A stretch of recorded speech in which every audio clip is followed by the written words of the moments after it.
Ever wondered how a single man led thousands to freedom from one of the most powerful empires of ancient history? This is the Enigma of Exodus, a tale that has left historians and theologians alike in awe. At the heart of this narrative is Moses, a man of humble beginnings yet destined for greatness. Opposite him stands the antagonist, the Pharaoh of Egypt, a ruler of colossal power who held the Hebrews in the iron grip of slavery. The Hebrews lived in harsh servitude, their cries for deliverance echoing across the land. It was amidst this tumult that Moses was entrusted with a divine mission, a mission to liberate his people, to lead them out of bondage and into a land promised by the divine. This tale is no ordinary story. It's a saga of faith and courage, of tyranny and deliverance, of an ordinary man chosen for an extraordinary task. Join us as we unravel the mystifying tale of Moses and the Exodus. Born a Hebrew slave, raised as an Egyptian prince, meet Moses, the man of the hour. In the heart of ancient Egypt, amidst the grandeur of palaces and the mighty Nile, a Hebrew baby was hidden in a basket and set adrift. Discovered by Pharaoh's daughter, he was named Moses and raised as a prince of Egypt. This was a life of splendor, a world away from the hardship faced by his Hebrew kinsmen who toiled as slaves. Moses grew up in the lap of luxury, educated in the finest schools of Egypt, trained in arts of war and governance, seemingly destined for greatness within the royal court. Yet his life was to take a dramatic turn. A fateful day arrived when Moses stumbled upon an Egyptian taskmaster brutalizing a Hebrew slave.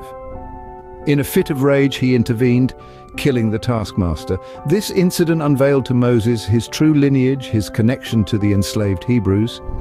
In fear of retribution, Moses fled Egypt, leaving behind the grandeur of his royal life. He found refuge in the land of Midian, far from the pyramids and the Nile. Here he embraced a humble existence as a shepherd, a stark contrast to his princely upbringing. It was a life of simplicity, of tranquility, far removed from the intrigues of the Egyptian court or the sufferings of the Hebrew slaves. In Midian, Moses found not only safety but also love.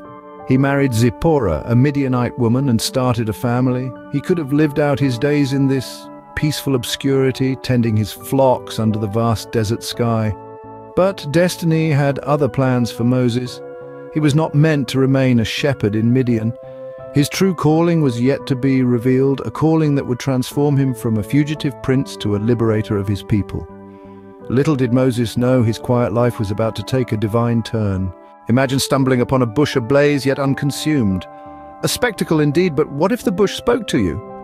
Now, this isn't just an imaginative exercise, but a pivotal moment in the life of Moses, our unlikely hero. On Mount Horeb, a sight caught Moses' attention. A bush was aflame but not reduced to ashes. Curiosity piqued, he moved closer. Suddenly a voice echoed, a voice of profound authority yet filled with compassion.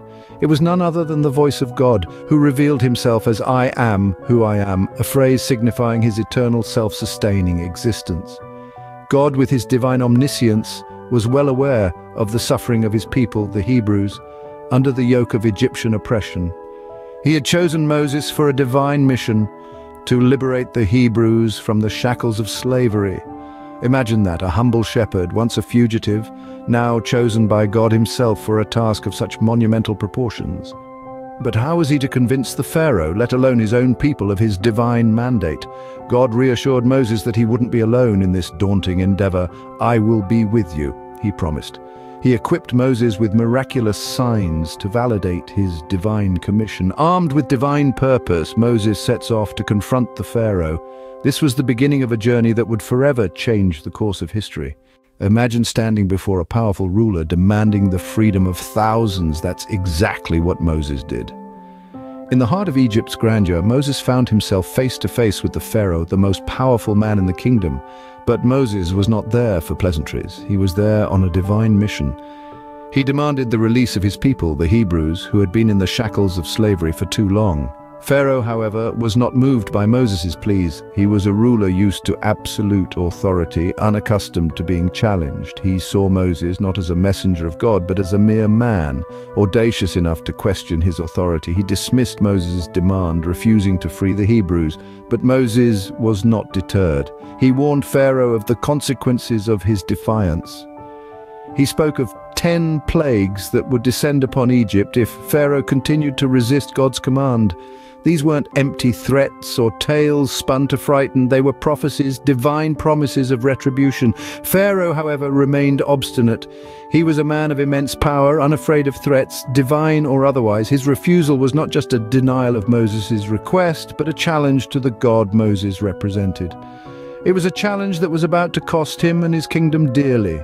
This confrontation between Moses and Pharaoh marked the beginning of a series of events that would change the course of history. It was a battle not just between a man and a ruler, but between human arrogance and divine authority. It was a clash between the will of Pharaoh and the will of God. Moses' demand for freedom, met with Pharaoh's stubborn refusal, set the stage for the 10 plagues, each one a display of God's power and a testament to his authority. Each plague was a reminder of the consequences of defying the divine. Unmoved by Moses' warnings, Pharaoh's stubbornness was about to unleash a disastrous series of events. Blood, frogs, lice, flies, pestilence, boils, hail, locusts, darkness and death. 10 divine warnings, 10 devastating plagues. Imagine the Nile, the life-giving artery of Egypt, suddenly turned to blood. Fish died, the river stank, and the Egyptians could not drink its water. But this was just the beginning. Next came the frogs, croaking, hopping, invading every nook and cranny of the Egyptian homes.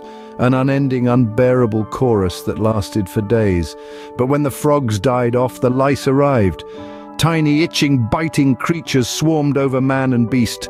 The Egyptians' discomfort turned to despair as thick swarms of flies filled their homes, covering every surface, creeping into food and drink.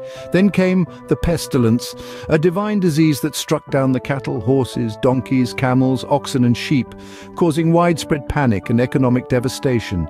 The 6th plague brought boils, painful sores that broke out on the skin of man and beast.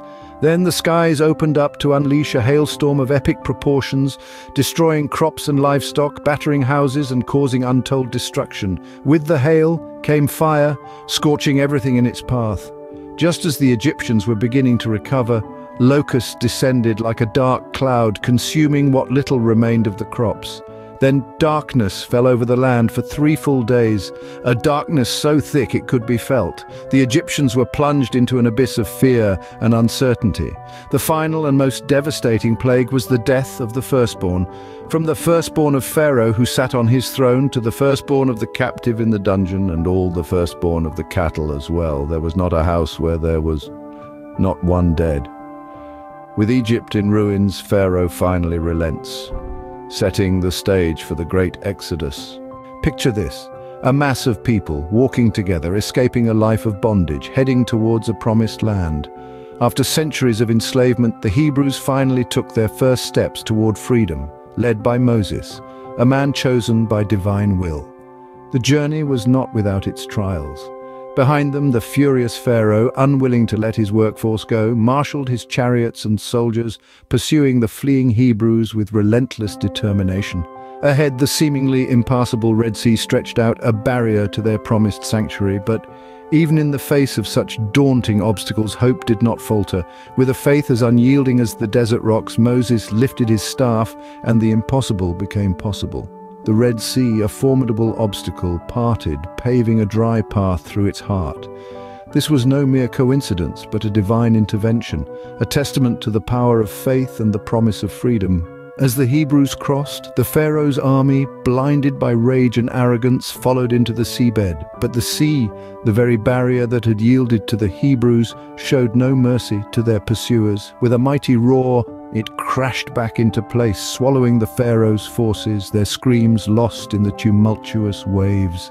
As the sea closed behind them, the Hebrews finally tasted freedom, marking the end of their arduous journey and the beginning of a new chapter.